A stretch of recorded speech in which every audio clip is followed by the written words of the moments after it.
तो जब भी आप हमारी वीडियोस YouTube पे देखते होंगे तो आपको एक कंपनी का ऐड अक्सर देखने को मिल जाता होगा, वो है गो मैकेनिक। तो आज इस वीडियो में हम गो मैकेनिक के बारे में बात करने वाले हैं, जहां मैं आपको बताऊंगा कि मैंने जो उनसे सर्विसेज ली पिछले एक हफ्ते में, उससे मेरा एक्सपीरियंस कैसा था। This is basically an experience video.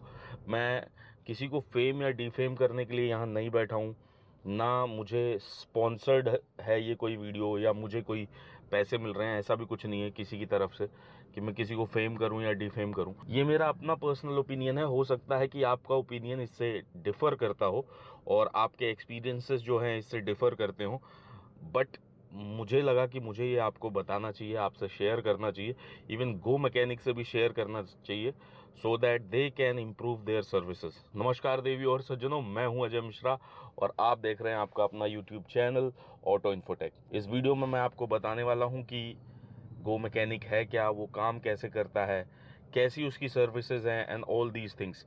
उसके बाद जो प्रोडक्ट्स मैंने उनसे लगवाए हैं उसका भी किसी दिन रिव्यू कर देंगे।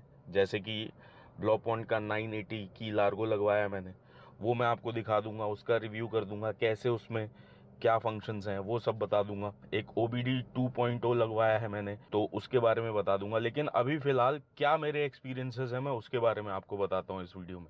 तो बिना देरी के वीडियो को शुरू करते हैं, लेट्स गो।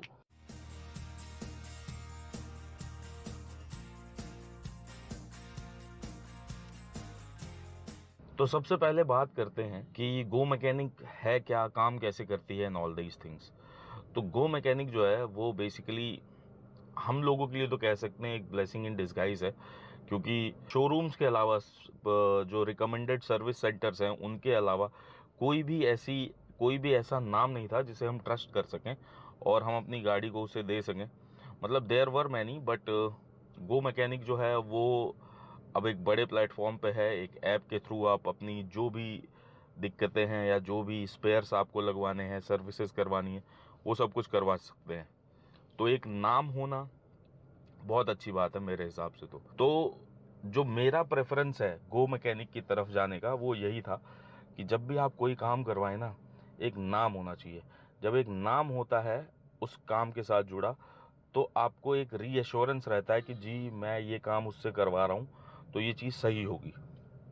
अब दूसरी बात करते हैं कि गो मैकेनिक काम कैसे करता है। गो मैकेनिक बेसिकली आप कह सकते हो अमेज़ॉन, ओला, ओयो इनकी तरह काम करता है। मतलब जैसे ओयो है, ओयो क्या करता है, वो आपके होटल को ओयो का नाम देके फिर उसको चलाता है और उससे जो इनकम है उसको वो आपके साथ शेयर करता है। ओला भी ऐसे ही है, आपकी टैक्सी है, आप चला रहे हो, आपको वो सर्विसेज प्रोवाइड करा रहा है कि भैया ये बंदा जो है आपकी गाड़ी का वेट कर रहा है, आप वहाँ पहुँच जाओ। तो उसने एक तरह से कस्टमर और जो टैक्सी ड्राइवर है उन्हें मिलाया, तो इसलिए वो बीच में उसके कमीशन लेता है। सिमिलरली अगर आप गो मैकेनिक को देखोगे तो ये भी जो लोकल वर्कशॉप्स हैं जिनको एज अ ब्रांड कोई नहीं जानता था, लोग आस पड़ोस के लोग जानते थे, उनको अपना नाम दिया, अपनी सर्विसेज दी, एक पहचान दी, जिससे कि अब जो है जो भी आप काम कराएंगे वो एक ट्रस्टवर्दी वे में होगा।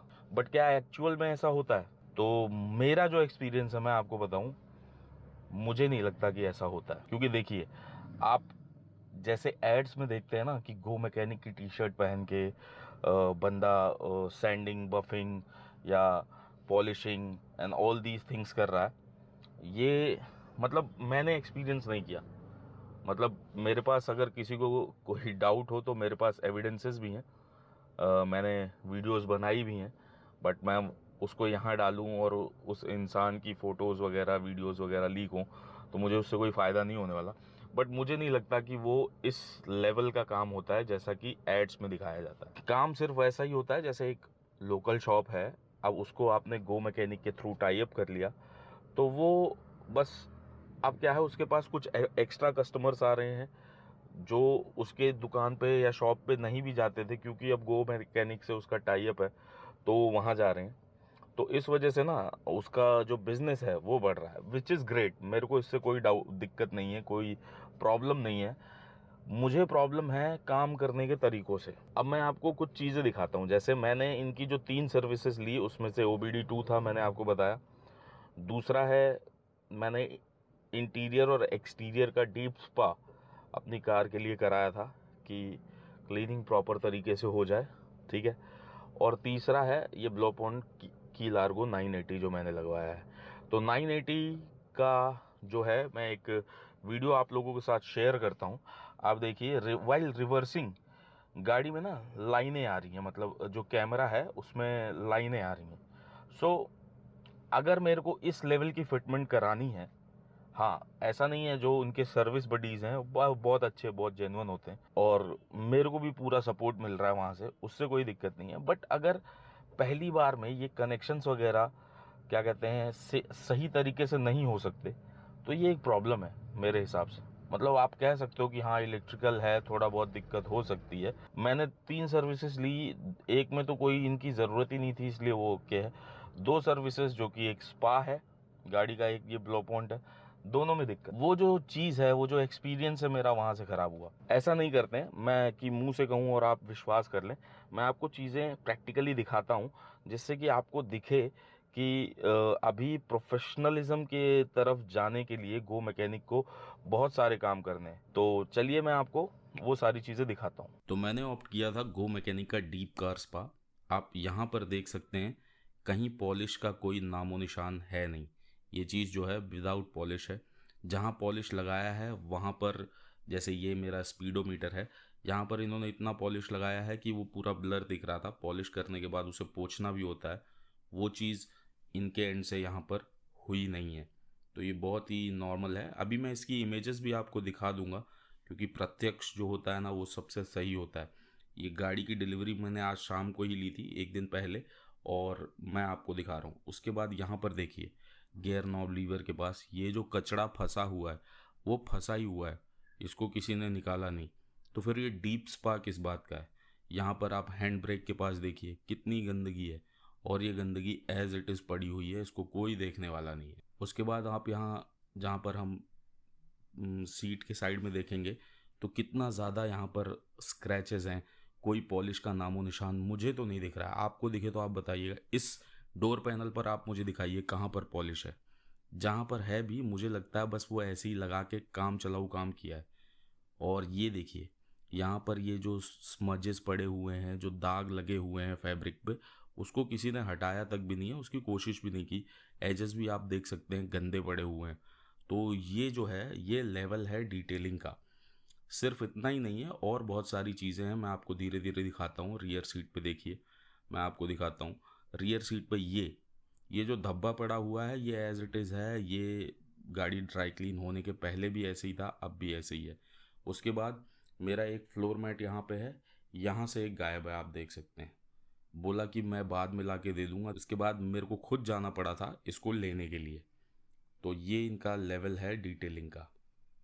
उसके बाद बहुत सारी इमेजेस हैं, जैसा कि मैंने बताया है, मैं वो आपको दिखाऊंगा ही, जिससे आपको अंदाज़ा लग सके कि किस लेवल की डिटेलिंग की है इन्होंने।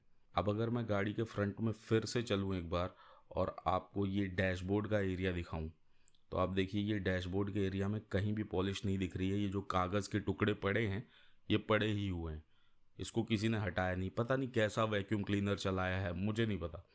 और उसके अलावा मेरी जो स्क्रीन है, इस पे अगर ये स्क्रीन गार्ड नहीं होता ना, तो इस पे इतने स्क्रैचेस पड़े हुए होते कि मैं क्या बताऊं। तो ये जो चीज़ें हैं ध्यान देने वाली हैं।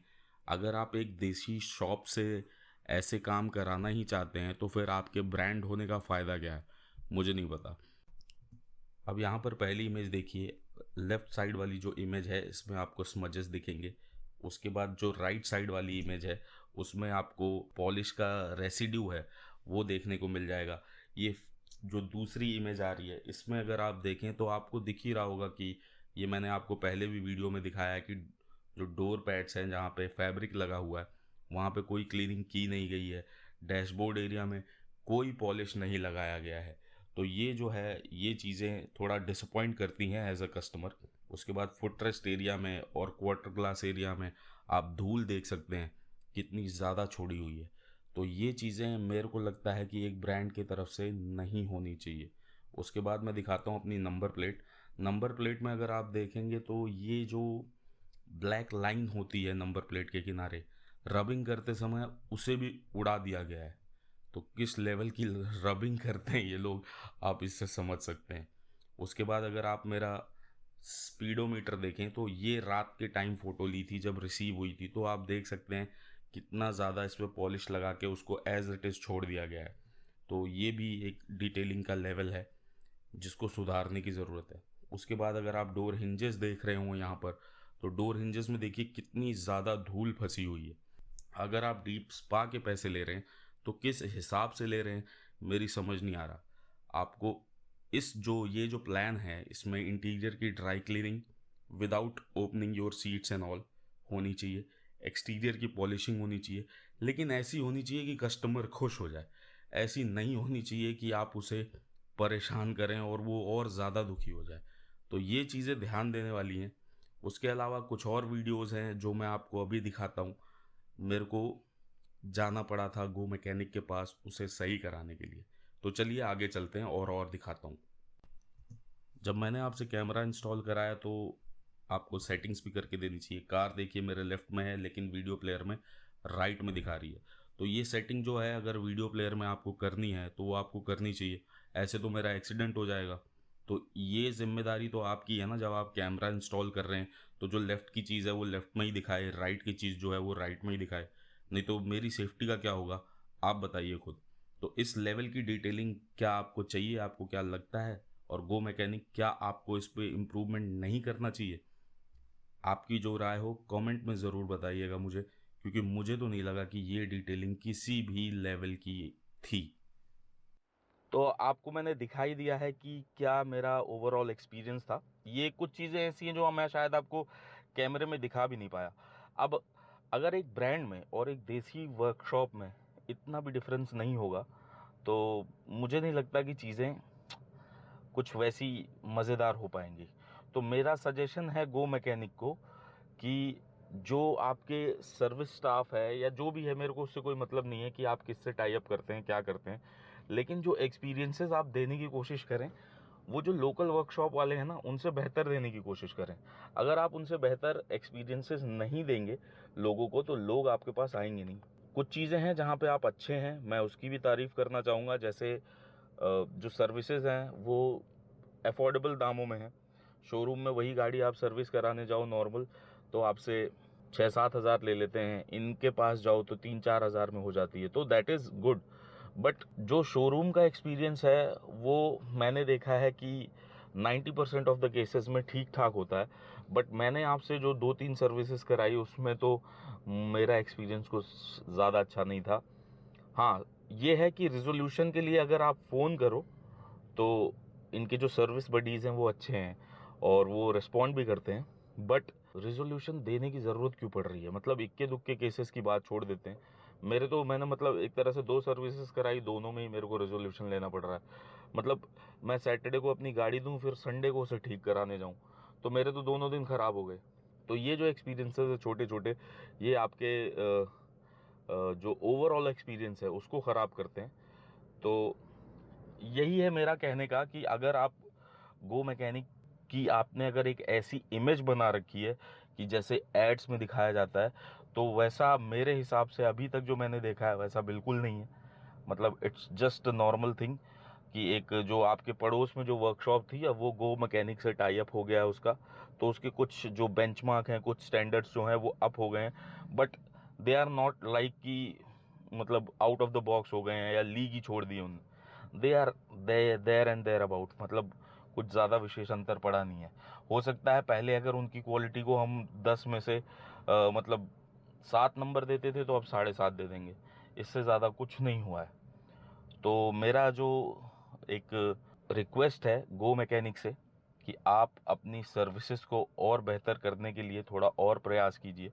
और मैं जो लोग गो मैकेनिक को यूज़ कर रहे हैं, हो सकता है आपका ओपिनियन अलग हो, मैंने शुरू में भी कहा था, अगर है और अच्छा है तो बहुत अच्छा है, लेकिन अगर ख़राब है तो कमेंट में ज़रूर बताइए मुझे कि आपने गो मैकेनिक से क्या ऐसा कराया कि आपके साथ अच्छा हुआ और क्या ऐसा कराया कि आपके साथ ख़राब हुआ। जो भी आपका एक्सपीरियंस है मुझे कमेंट बॉक्स में ज़रूर लिखिएगा गो मैकेनिक से रिलेटेड, जिससे गो मैकेनिक को भी पता चले कि हम डे टू डे लाइफ में क्या क्या फेस कर रहे हैं।